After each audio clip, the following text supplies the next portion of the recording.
Hello, I'm your host, Anna Danino, and welcome to episode 11 of the Crime Bistro podcast. This show gazes into the thrillingly twisted world of true crime, examining real cases while we share in a passion for crime and coffee alike. For this episode, I am enjoying an iced green tea with lemon, so grab yourself a fresh brew and let's get into the case of child killer Mary Bell.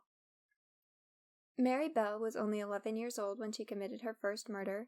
In 1968, she killed 2 young boys in Newcastle in England and was released from prison after serving a 12-year sentence for those crimes at only 23 years old. She was one of the youngest killers in the history of the UK. Mary Flora Bell was born on May 26th of 1957 in Newcastle, England, and she was born to Betty Bell, a 17-year-old prostitute, and immediately her mother made it clear that she did not care for Mary, repeatedly telling doctors to take that thing away from me when her daughter was brought to her. It is unknown who Mary's biological father is. However, Betty later married Mary's stepfather, Billy Bell, about a year after Mary was born. This only made the family more unstable, though, as he was constantly out of work and in trouble with the law. The 3 of them lived in a house at 17 White House Road in Scotswood that was constantly dirty, and in the 1960s, Scotswood was a fairly poor area with very high crime rates. White House Road had a particularly high unemployment rate, and there was a fairly constant police presence due to the amount of sex work, drug use, and domestic abuse that polluted the neighborhood. Betty suffered from bipolar disorder, and she was an alcoholic. She reportedly physically and mentally abused her daughter, and Mary's only relief was her mother's, quote, business trips to Glasgow. Mary was oddly accident-prone as a child, once falling from a window and even overdosing on sleeping pills on one occasion, but it is widely thought that these incidents were the result of her mother's abuse, and that she was possibly trying to get rid of Mary by killing her. One incident actually led to Mary being hospitalized to get her stomach pumped, and when the doctor asked her questions, Mary said that her mother had given her Smarties. Others have cited an interesting possibility that Betty was suffering from Munchausen syndrome by proxy, feeding off of the attention and sympathy that Mary's accidents brought to her. Munchausen syndrome by proxy is now known as fictitious disorder imposed on another, or FDIA, and it is a mental illness in which a person acts as if an individual he or she is caring for has a mental or physical illness, even though that person is not really sick. Heartbreakingly, the victims of this disorder are usually children under the age of 6. It most commonly occurs with mothers, and this is considered a form of child abuse. While it has not been proven or disproven in Mary's case, people with the disorder may induce the symptoms of the person under their care, going so far as to poison, suffocate, starve, or otherwise physically harm their victim, so it is not out of the question that Mary may have suffered this kind of abuse from her mother as well. Betty's sister Isa reported an incident where Betty tried to give Mary away to a woman at an adoption clinic who had been unsuccessfully trying to adopt a child, and Betty told this woman that she could have Mary since she was going to give her up for adoption anyways. Betty's sister had to go and retrieve Mary herself, but Betty was so serious about this that the woman she had given Mary to had already went out and bought her a bunch of new clothes. Mary spent a lot of time with other relatives, and most of the first 6 years of her life she was looked after by her aunt and uncle. There was a fairly recurring cycle of Betty telling relatives that she could no longer cope with Mary and could no longer care for her, only to then go and retrieve her again. Mary has given accounts where she claims that her mother began to prostitute her out when she was only 4 years old. However, this has never been corroborated by other family members. It is no doubt that her childhood was extremely traumatic, however, and at the age of 4, it has been reported that she witnessed a 5-year-old friend of hers be run over and killed in a bus accident. Mary was also known to be a chronic bedwetter, another thing for which her mother humiliated her, even hanging her mattress outside for the whole neighborhood to see, and this often made Mary very scared to go to sleep. According to the Avon longitudinal study of parents and children, bedwetting is associated with parent-reported psychological problems, with more children internalizing and externalizing problems. The biggest differences were found for externalizing problems with the rates of attention, oppositional, and conduct problems, and the conclusion of the study was that there is an association between bedwetting and psychological problems in children. Bedwetting in general has been shown to associate with emotional and behavioral problems, so it is likely that Mary's could be attributed to her home environment and the abuse that she suffered. Given the circumstances, no one was surprised that a 10-year-old Mary was a strange child. She has been described as withdrawn and manipulative and constantly hovering on the edge of violence. She developed a reputation for theft, vandalism, and attacking other children. She had a lot of trouble making friends because of this, and her only friend in childhood was a girl named Norma Bell. The two were not related, they just had the same last name. They were neighbors, though, and they were practically joined at the hip. Though Norma was about 2 years older than Mary, it is reported that she would pretty much do whatever Mary told her to do. Interestingly, Mary has not spoken at all about how her parents' behavior in her child impacted her later. It is thought that this is because she was taught to keep quiet, especially around authority figures. And a detective who later visited Mary's home described it as having, quote, no feeling of a home, just a shell. Very peculiar. The only life one felt was that of a big dog barking, end quote. For a few weeks before committing her first murder, Mary had been acting particularly odd. On May 11th of 1968, she had been playing with a 3-year-old boy when he suffered an injury as a result of a fall from the top of an air raid shelter. At this time, his parents thought it was an accident, however, that didn't last for very long.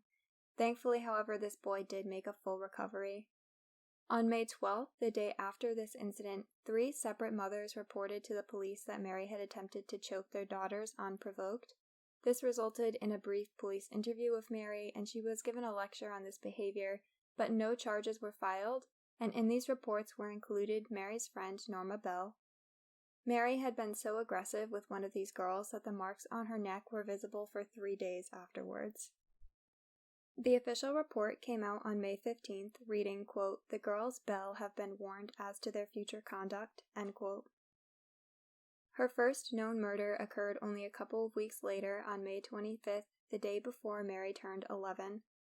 She strangled a 4-year-old named Martin Brown to death in an abandoned home at 85 St. Margaret's Road in the Scotswood district of Newcastle, England. Martin was known for being a little bit mischievous, but a very happy child who was always smiling, and everyone who knew him absolutely loved him. Though he was only 4 years old, this was 1968, much before people were aware of the term stranger danger, which actually didn't come around until the 1990s, and he frequently spent his days out of the house with friends, returning usually around the late afternoon. This was also a pretty close-knit neighborhood in the sense that most of the kids knew each other and spent time together. Martin had woken up at around 6:30 that morning, brought some cookies up to his sister for breakfast, woke his parents up at around 9 a.m., and then he left the home, and he was last seen at a local store called Dixon's at 3:15 p.m. After strangling Martin, Mary left the scene of Martin's murder and returned later with Norma, only to find that 2 local boys who had been playing in the house had already stumbled upon the body and alerted the construction workers outside, who rushed in to try and revive him. He was discovered at about 3:30 p.m. and the ambulance arrived at 3:35. As Mary and Norma were walking back to the home, they realized that Martin had been discovered and stopped below a window, not re-entering the house. They proceeded to find Martin's aunt to tell her that there had been an accident that they thought was Martin, and that there was, quote, blood all over, end quote. The police found a small amount of blood and saliva on Martin's face when they arrived on the scene. However, there were no other apparent signs of violence, and there were no visible strangulation marks or any other kind of mark. An empty bottle of painkillers was discovered on the floor. Reportedly, this was a bottle of aspirin near Martin's body, so the police ruled the death an accident in the absence of any other information, determining that he had swallowed the pills. The Criminal Investigation Department wasn't even called to respond, even though no one knew where Martin would have gotten those pills from. No one suspected Mary, however, it is likely that Martin's parents became suspicious when Mary appeared at their home a few days after the toddler passed away, asking to see him. Martin's mother, June, explained gently that Martin was dead, thinking that Mary hadn't heard the news yet, to which Mary replied that she was aware, and she wanted to see his body in the coffin. Understandably, Martin's mother was horrified and slammed the door in the little girl's face. A quick interesting note to add is that in the UK, it isn't common practice at all for a person's body to be viewed. Funerals are generally closed casket by practice, so that does make this an especially odd request in that sense. Mary's pattern of violence was further demonstrated by an incident the day after Martin's murder. On Mary's 11th birthday, she attempted to strangle Norma Bell's younger sister, only stopping when Norma's father noticed what was going on. Mary and her friend Norma broke into the day nursery at Woodlands Crescent shortly after this incident and vandalized it with notes taking responsibility for Martin's death and, more chillingly, promising to kill again. This happened on May 27th, the day after Mary's birthday and 2 days after Martin died, and this was reportedly Martin's own nursery school. There were 4 notes in total written on the walls, one of them more disturbing, reading, quote, "I murder so that I may come back," end quote. These notes were full of misspelling, and the handwriting was quite bad as well, so it did look like a child had done it. School supplies had been thrown about the room, and cleaning supplies were scattered around the floor. Police assumed that this was just a morbid prank, mostly because this nursery school had been plagued by break-ins before this, and they just decided to install an alarm system. While this was at first written off, Mary would later admit that they wrote the notes, quote, "for a giggle," end quote. This system caught Mary and Norma back at the school a few nights later. However, they were only loitering outside when the police got there, so they were let go without consequence.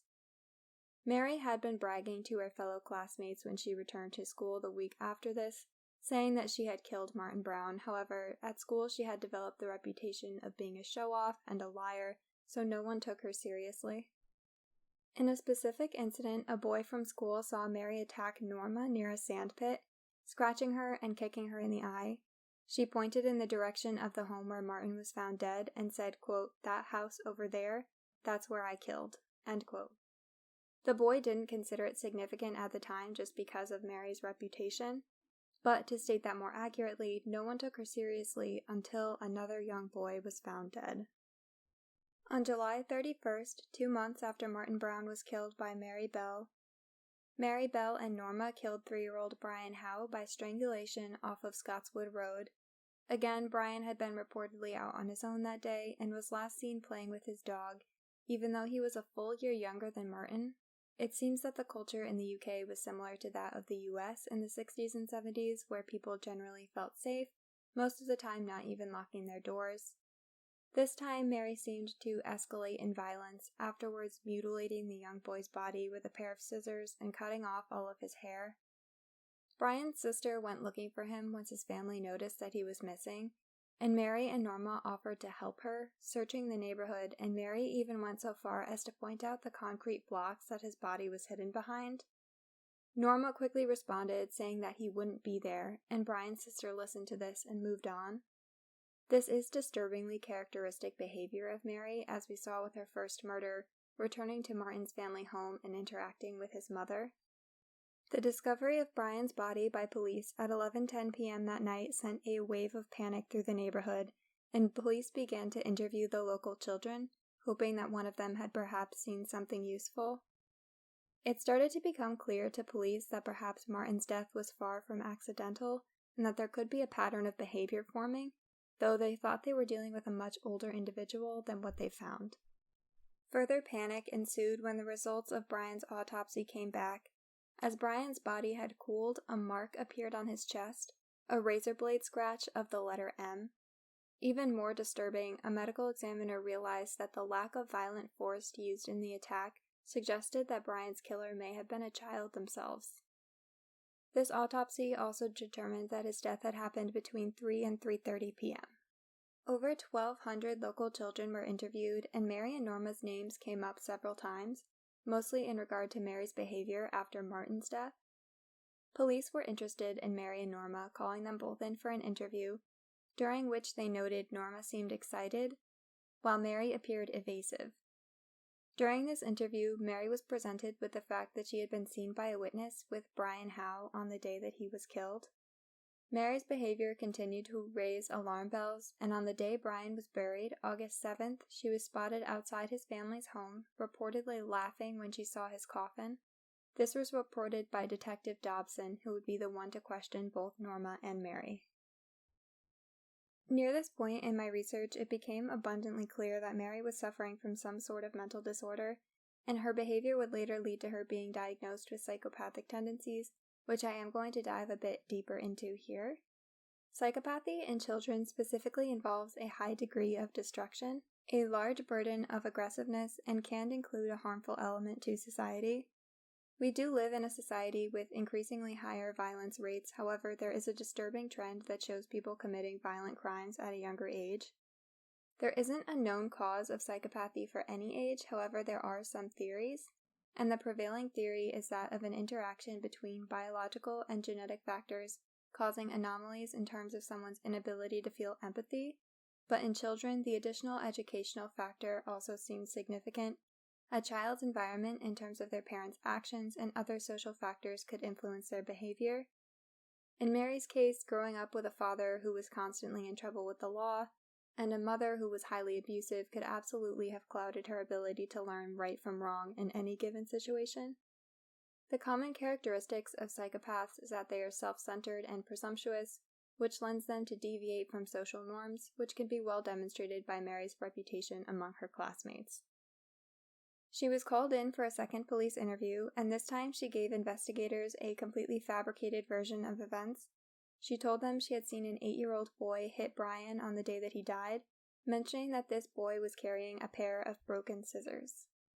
As is common with many police investigations, they had withheld some of the details of the murder from the press coverage, and unfortunately for Mary, the scissors had been that piece of evidence. They had been found near Brian's body, and only the police and the murderer could have known about them. The police also looked into the boy that Mary had described seeing on that day, and it was found that he was at the airport with his family while the murder had taken place. After this was revealed, Norma began to cooperate with the investigation, telling the police that Mary had killed Brian Howe and that she had killed Martin Brown as well.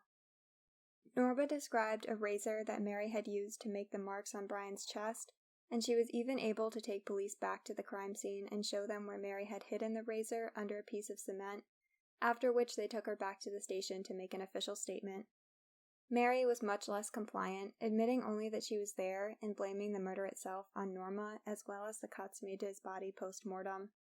There might actually be some truth to this, since forensic analysis showed that the M on Brian's chest had initially been the letter N instead, and that the final line was added afterwards, which may suggest that Norma was a little bit more than a bystander. Nonetheless, both girls were arrested and charged on August 7th of 1968, and a trial date was set. The trial took place at the Moot Hall beginning on December 5th of 1968. At trial, the prosecutor provided a disturbing motive for Mary's murders, saying they were, quote, solely for the pleasure and excitement of killing, end quote. The British press bought into this narrative heavily, referring to Mary as evil-born, and both Mary and Norma were interviewed during the proceedings, both admitting to breaking into the school and vandalizing the walls there. During questioning, Norma was described as seeming confused and overawed, while Mary was found to be very confident and self-possessed. Norma also had a large supportive family that attended the trial, and she generally just appeared more childlike while she was being questioned. Mary's case was exactly the opposite, and her mother actually interrupted the proceedings several times. On December 17th of 1968, Mary Bell was found guilty of manslaughter after 9 days of testimony. The jury spared her a murder charge, as the court-appointed psychiatrists had shown that Mary demonstrated symptoms of psychopathy and was not fully responsible for her actions, and this was also due in part to her young age. The psychiatrists also described her as, quote, intelligent, manipulative, and dangerous, end quote. Here I would like to discuss the psychology of children who are killers, since that is fascinating to dive into and also a very large part of the trial. Instances of children who have killed other children are extremely rare. However, children who murder have often been severely abused or neglected and have experienced a tumultuous home life. Children who have severe attachment problems, which often result in unreliable and ineffective caregiving, may also develop very aggressive behaviors. They might have trouble controlling their emotions, which can lead to impulsive, violent outbursts directed at themselves or at others, which does help to explain Mary's attacks on both Norma and Norma's sister, which were random and seemingly completely unprovoked. Child murderers also often have a family member with a criminal record, which in this case would be Mary's stepfather, as well as have witnessed or experienced violence or traumatic loss, which could be explained by her witnessing of a friend die in that bus accident. Additionally, mortality and the finality of death are abstract concepts, and most children under 12 are only able to reason and solve problems using ideas that can be represented concretely. Note that I am not saying that Mary was not responsible for her actions or that her murders can be excused in any way. They were horrific crimes, and her actions afterwards, interacting with her victims' families, show a disturbing pattern of behavior that is difficult for anyone to comprehend. However, despite the horrifying acts, it must be taken into account that Mary was only a child, and her life was certainly traumatic, so for her to be described in the media as evil-born seems like a completely unfair assessment, and I assume that it was only ebbed on by the public interest in this case. The judge decided that Mary was a dangerous individual and a serious threat to others, sentencing her to be imprisoned at Her Majesty's pleasure. This is a term that I wasn't aware of before, however, essentially what it means is that the timing of the sentence is indeterminate, and Mary would remain imprisoned until it was decided appropriate to release her.